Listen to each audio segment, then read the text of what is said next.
Good afternoon. It's November 13th. I'd like to offer us a word of encouragement today. It's about standing on His promises. As we continue to see all the unrest, and some might say it seems very dark right now, or so uncertain with everything that's happening, but that we might be a people of God's promises. You see, nothing lifts the weary soul like the promises of God.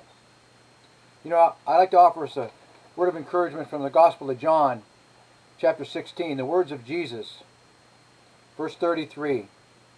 He says, "These things I have spoken to you, that in me you may have peace. In the world you will have tribulation, but be of good cheer. I have overcome the world." When we are in Christ, He gives us His peace, no matter if we're in whatever trial or tribulation that we are facing. And that's my encouragement today, is that we might be that people of God's promise.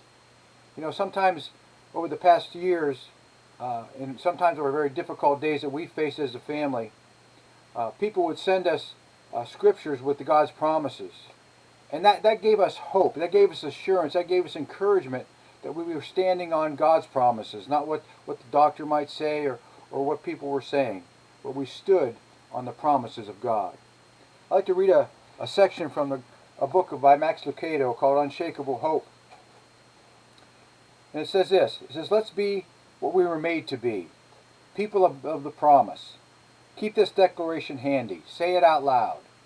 Fill your lungs with air and your heart with hope.